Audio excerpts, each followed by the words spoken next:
What up, everybody? This is Kingdom Key 23 here, and welcome to my next Let's Play of the Doom mod, Sigil. Well, it's actually more of an extension of my Let's Play of the Ultimate Doom, because this is the quote-unquote unofficial 5th episode. It was made by John Romero in celebration of Doom's 25th anniversary. And you know, it's kind of a celebration, too, of Doomcember, since I might as well do it for this, right? Just to celebrate its first anniversary, too. So, consider this a mini Doomcember, if you will. So, man, I cannot wait to get into this. We've got all of the cool bells and whistles. We're playing it on GZ Doom. We've got Brutal Doom loaded up. We're going to be looking all around with the mouse, so let's get started. Hang on one sec. Yes? Ow! Ooh! Ah! Oh! Ooh! Okay! Okay! I'm sorry! I'm sorry!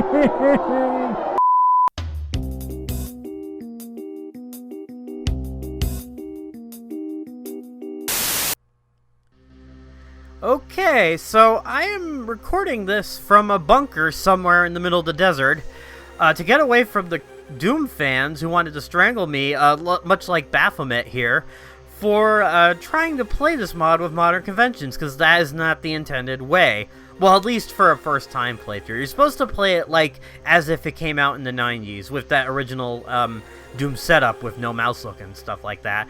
And you know what? I can understand that. I feel like if you're going to check out this mod, at least play through it like that first, and then go nuts. Do whatever you want. Don't let anyone else tell you what to do. But for the sake of this video, and just for like authenticity, I'm gonna try to play it in that original style. There are a few little bells and whistles I did add, just to be a little different from the other videos I did. So yeah, without further ado, let's get into this. And right away, you need to move, because John Romero is not playing around with this 5th episode. The first 2 levels of this mod are still nowhere near as relentless as the first 2 levels of Thy Flesh Consumed, because I think American McGee was a little overzealous when he did those levels. I mean, they're still not the worst, but my god, are they just, just too much, man, just too much. But at least we have a fighting chance, you know? But yeah, it's crazy to be back after all this time. Again, I'm sorry for the delay on this Let's Play. I just had so many other things going on, and I have a certain little thing coming out soon that I will talk about more down the road. But for right now, let's just get into some good old-fashioned Doom. Now, sort of the bells and whistles that I did add to it was I did add some new sound effects. This is something I found actually, just to give the weapons a bit more punch, and the animations are a bit more smoother. But again, I'm still trying to keep it to that classic feel with the no mouse look. But definitely one of the big things, reasons rather, I wanted to do this on GZ Doom is that I know there's Crispy Doom out there that tries to replicate the, you know, the feel of the original game while still including like some nice graphics and all that stuff, and you know, compatibility with other mods. Is the fantastic soundtrack by Buckethead, who, unfortunately, I didn't know who that was until I heard about Sigil, which is unfortunate, and I'm kind of ashamed to admit that, because, you know, I'm big on all the heavy metal stuff. And before I continue, I just have to say, I think Romero made up for the insane difficulty of Thy Flesh Consumed by putting a freaking Lost Soul right at the beginning just to annoy me. Oh my god, John. Cut me a break here, man. But no, anyways, so yeah, you know, I listened to AC/DC, Metallica, Megadeth, and I didn't know who Buckethead was. I feel so ashamed. Should be wearing a paper bag this entire time, and frig, I think a Kako got me.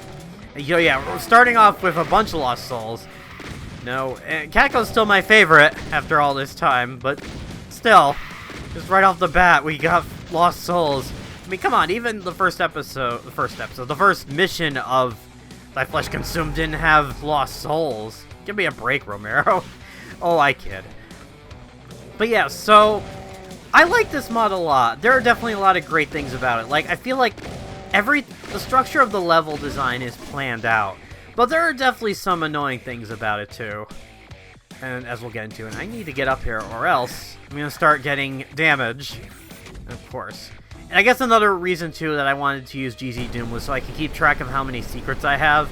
It's definitely a lot more convenient than trying to memorize all of them, you know?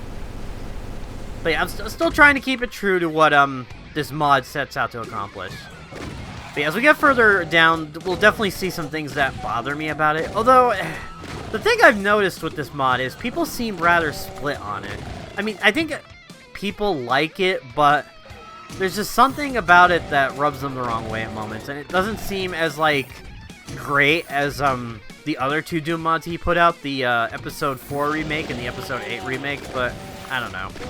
I don't know, I still enjoy it, but again, I could see their point of view. Yeah, we got through that with no problem. Alright, and let's move on.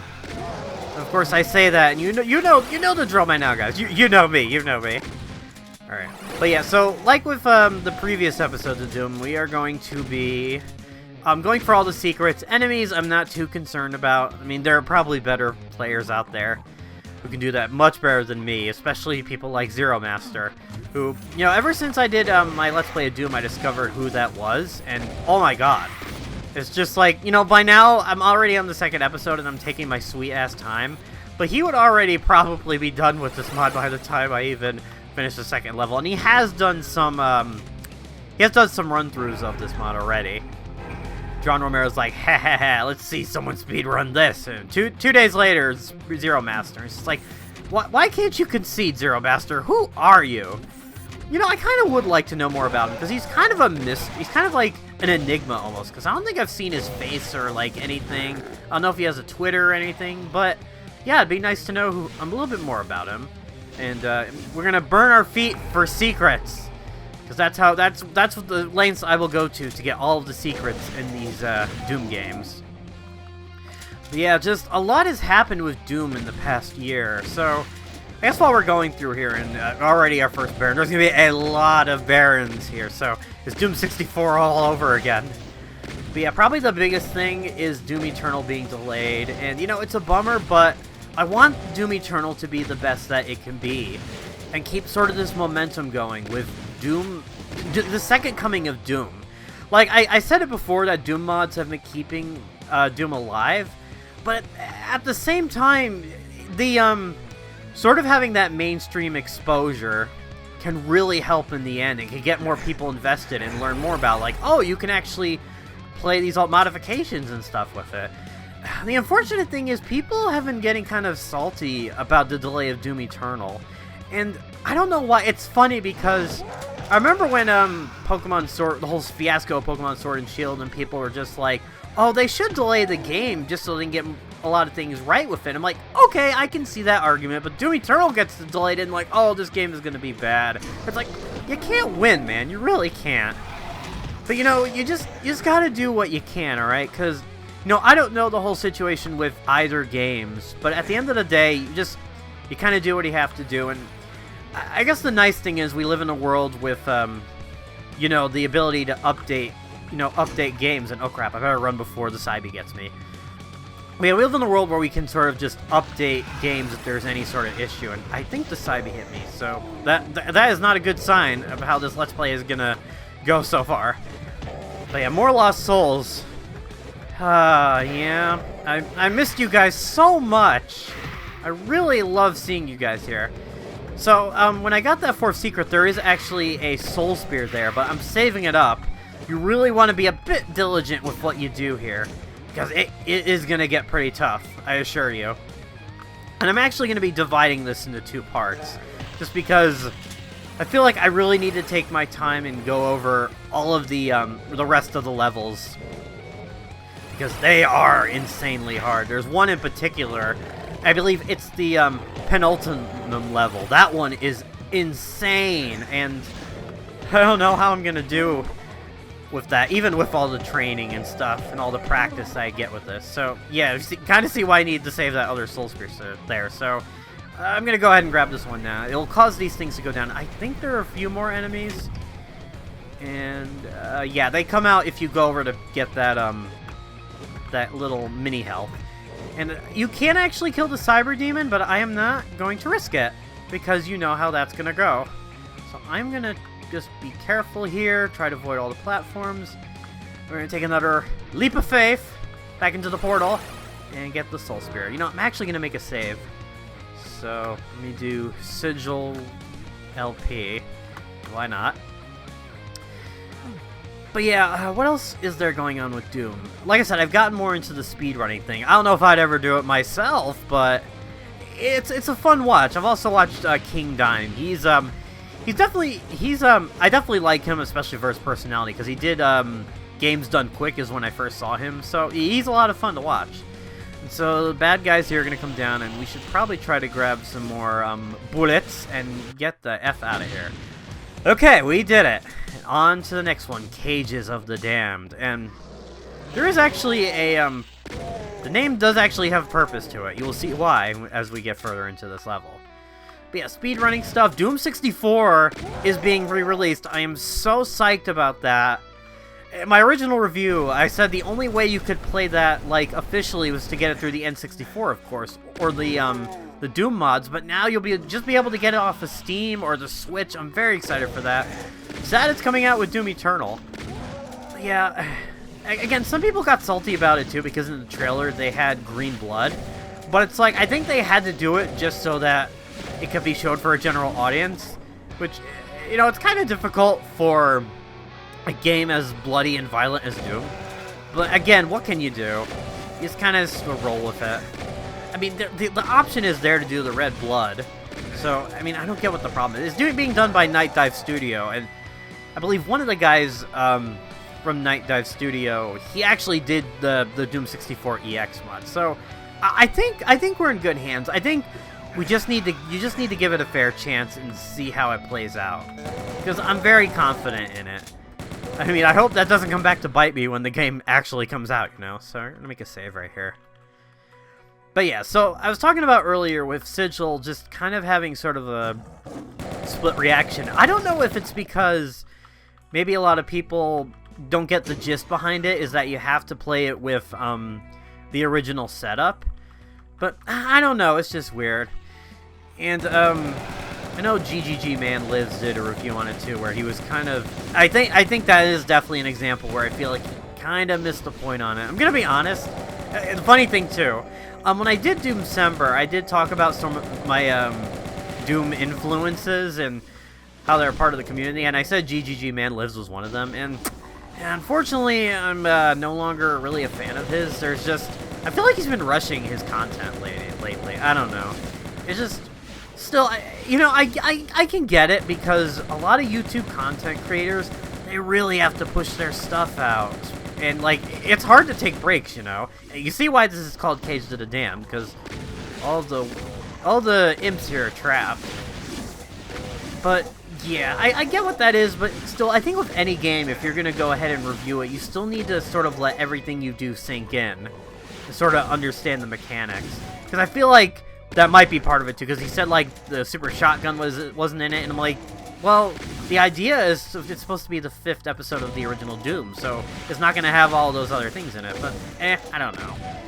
I mean, I know it's different opinions, but I feel like you should still have some sort of knowledge of what you're talking about when you're actually doing one of those reviews, and, you know, I'm sad I am out of chain gun ammo right now, or I always say chain gun ammo. Maybe I'm getting that confused with Doom Eternal. Not Doom Eternal, Doom 2016, so I don't know. I still, all those games kind of blend together after a while, especially given how they're all set up and everything. So yeah, I think we're good over here. And I see a Pinky Demon there and a Lost Soul, and oh, just you wait, baby. I got plans for you. Alright, so now we're gonna go get our next secret, and you know, I'm just gonna kind of stock up a little bit here, because I am a bit short on ammo. But yeah, what can you do about it? I mean, there are definitely people who still like him and all that stuff, and good for you, and... You know, I was planning to do something special with that Pinky, but... well, we'll have to do it later. I was planning to punch him, because I've missed that so much. Alright, so we're gonna make a save here, because this jump can be a little tricky. Alright, there we go, and we got our secret. See, because you get the Berserk pack, and I was gonna use it to punch him out, and it just makes me depressed. I can't punch him. Alright. So probably the thing I should be talking about with Sigil, because I've kind of gone on some tangents already, is that, well, I kind of wanted to get you guys filled in on what's been going on the past year, especially with stuff concerning Doom. But this is 1.2, the 1.2 version of Sigil, so there have been many new changes. and some that I approve of, and I think it definitely helps the game in the long run, especially in terms of ammo and some of the level design. I think they're better. So, you know what? I might not be able to punch a Pinky out, but you're pink, right? Does that count? You're channeling the spirit of a Pinky demon, I think. I don't know if saying that to a Baron of Hell would offend it, because it is, oh god, Baron triggered. Oh god, he's definitely triggered now. He's gonna kill me. He's gonna kill me. No, stay away. Come on, I can do this. I can punch him out. I'm trying to conserve a little ammo. But yeah, I definitely think there are a lot of quality of life improvements to the mod that just help it out in the end, but it's still not perfect. Like, I think the problem is, and we'll get more into this later, is that there are a ton of enemies you have to wave down, and it gets into that whole design philosophy of Doom 2. Not so much the...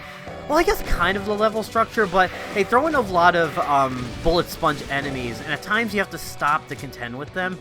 And, you know, don't get me wrong, I'm all for shooting demons up, but I think it just gets a bit too much at times. So, I don't know if the map helps too much, because we're already getting close to the end of this level, but we still have a little ways to go. Alright, so we're going to get an armor over here. And yeah, there's just a lot of blobbers. Oh crap, I forgot about the other Kako. Yeah, a lot of Kakos, and I love me some Kako demons, but I think with this game there's a bit too much of them. And, you don't get the good weapons till a little later on.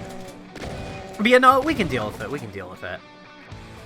But yeah, I think what I like too is just kind of the consistent design of it too. Again, why it's definitely my favorite over Thy Flesh Consumed, because it feels consistent. Where I guess that's a problem too when you have a bunch of cooks in the kitchen, because Thy Flesh Consumed was done by a bunch of different level designers. So you can definitely see a mishmash of ideas. I'm sure, like, sure, like, the main guys, like, sort of, like, looked at it after, but, you know, again, there's just like, an inconsistency, where everything just feels, like, right with these levels. You know, like, exactly what they are, and you know what they're going for. Like, you know, it's done by one guy. And I should point out, too, that, I forget the name of the guy who did the MIDI version of the music. It's really fantastic too, but I really wanted to do Buckethead because I feel like it fits.